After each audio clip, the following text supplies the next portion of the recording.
हम लोग जो एक नया चैप्टर पढ़ेंगे वो है प्रत्यय। ठीक है, तो सबसे पहले जानेंगे कि प्रत्यय कहते किसे हैं। तो जो शब्दांश शब्दों के अंत में लगकर उनके अर्थ में परिवर्तन ला देते हैं वे प्रत्यय कहलाते हैं। जैसे जलज, जल मीन्स पानी और ज मीन्स जन्म लेने वाला, तो जलज मतलब इससे पहले हम लोग उपसर्ग पढ़े थे वो आगे लगाया जाता है और ये प्रत्यय है जो शब्द के पीछे लगाया जाता है और दोनों ही अर्थ में पूरी तरह से परिवर्तन ला देते हैं। प्रत्यय के दो भेद होते हैं और एक कृत प्रत्यय या फिर कृदंत प्रत्यय और दूसरा है तद्धित प्रत्यय। कृत प्रत्यय किसे कहते हैं? तो जो प्रत्यय धातुओं अथवा क्रियाओं के अंत में लगकर किसी भी धातु या क्रिया के अंत में लगकर संज्ञा विशेषण तथा क्रिया शब्दों का निर्माण करते हैं वे कृत प्रत्यय कहलाते हैं। इनके योग से बने शब्दों को कृत जोड़ अंत कृदंत कहते हैं। ये 5 प्रकार के होते हैं। एक होता है सबसे पहला कर्तरीवाच्य कृदंत। तो किसे कहते हैं कर्तरीवाच्य कृदंत? जिस प्रत्यय से बने शब्द से कार्य करने वाले अर्थात कर्ता का बोध हो वह कर्तरीवाच्य कृदंत कहलाता है। जैसे प्रत्यय है वाला तो उसका शब्द रूप होगा पढ़ने वाला, लिखने वाला और रखवाला। प्रत्यय है हारा, शब्द रूप होगा राखनहारा, सोवनहारा और लकड़हारा। प्रत्यय है आऊ तो शब्द रूप होगा बिकाऊ, टिकाऊ और चलाऊ। प्रत्यय है आक तो शब्द रूप होगा तैराक। प्रत्यय है आका तो शब्द रूप होगा लड़ाका, धड़ाका या धमाका। प्रत्यय है आड़ी, शब्द रूप होगा अनाड़ी, खिलाड़ी और अगाड़ी। इसी तरह से प्रत्यय है आलू तो शब्द रूप होगा झगड़ालू या लजालू। प्रत्यय है ऊ, शब्द रूप होगा लड़ाऊ या कमाऊ या खाऊ। प्रत्यय है इया, शब्द रूप होगा बढ़िया या घटिया। प्रत्यय है एया तो शब्द रूप होगा गवैया या खिवैया या लुटैया। प्रत्यय होगा अक तो शब्द रूप होगा पाठक, धावक या चालक। इसी तरह से दूसरा है कर्मवाच्य कृदंत। जिन प्रत्यय से बने शब्दों से कर्म का बोध हो वे कर्मवाच्य कृदंत कहलाते हैं। जैसे प्रत्यय है ना तो इससे कर्म का पता चल रहा है, शब्द रूप हो जाएगा पालना, गाना और खाना। प्रत्यय है नी, शब्द रूप होगा सूंघनी, ओढ़नी या कहानी। प्रत्यय है औना, शब्द रूप होगा बिछौना या खिलौना।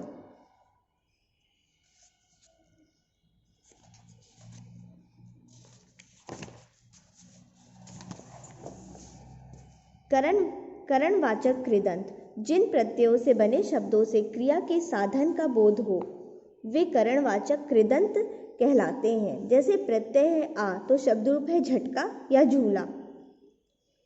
क्रिया का साधन मतलब ये काम करने का साधन बना रहा है करणवाचक से जिससे हम लोग काम कर सकते हैं। ई जैसे रेती, फांसी या बुहारी। ऊ प्रत्यय है तो इसका शब्द रूप है झाड़ू या आड़ू।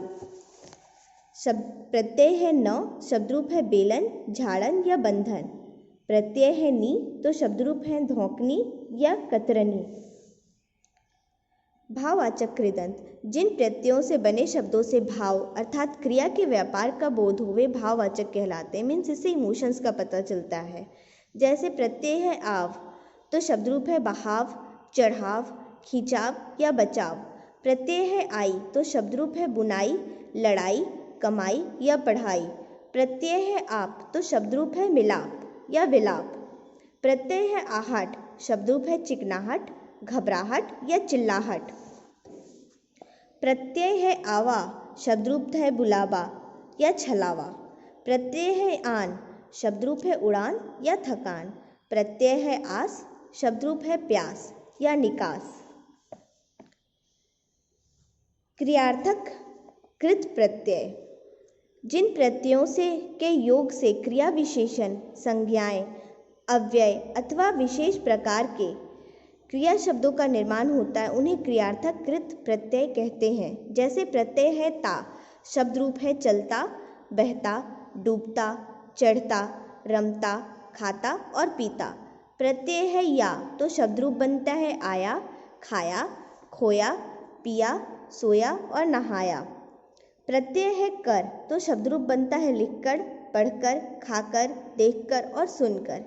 प्रत्यय है आ तो शब्द रूप बनता है भूला, बिसरा, सूखा, बैठा, जागा और सोता। प्रत्यय है ते ही तो शब्द रूप बनता है उठते ही, बोलते ही, चलते ही और जागते ही।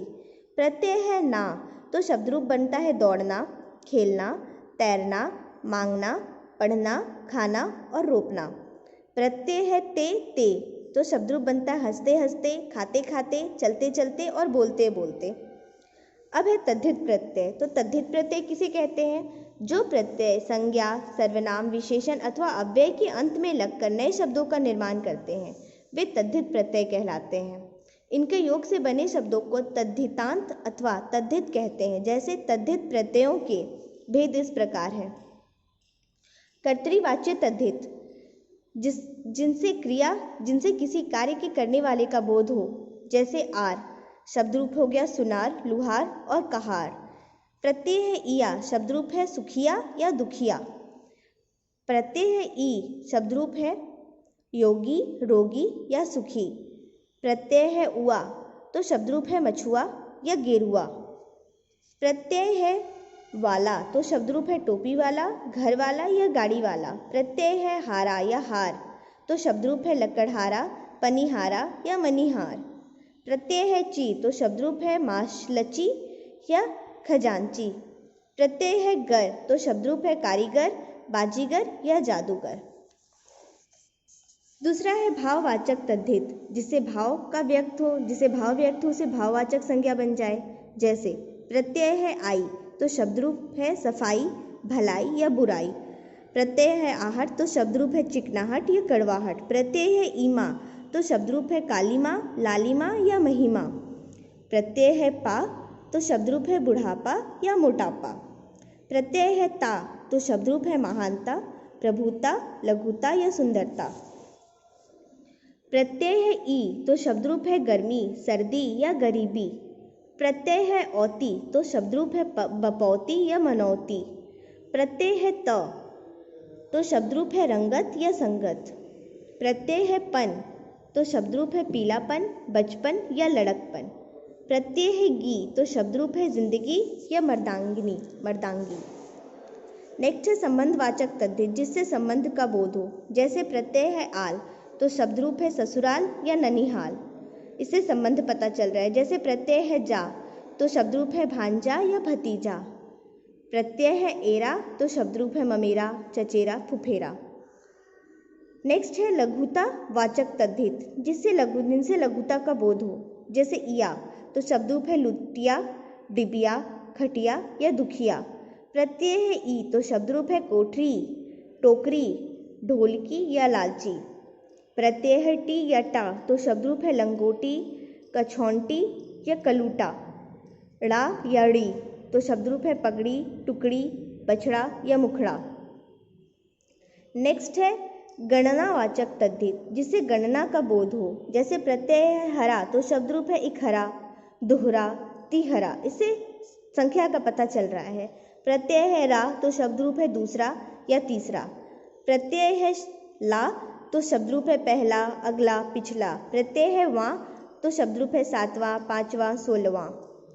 सादृश्यवाचक तद्धित, जिससे समता का बोध हो। जैसे प्रत्यय है सा तो शब्द रूप है लाल सा, नीला सा, पीला सा।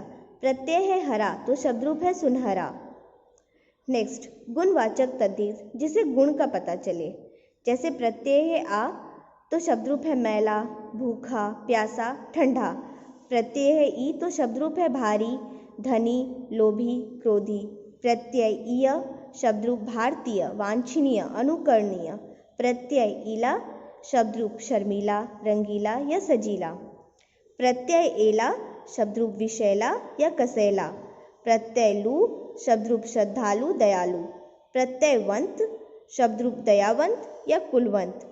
प्रत्यय वान शब्द रूप धनवान, गुणवान या रूपवान।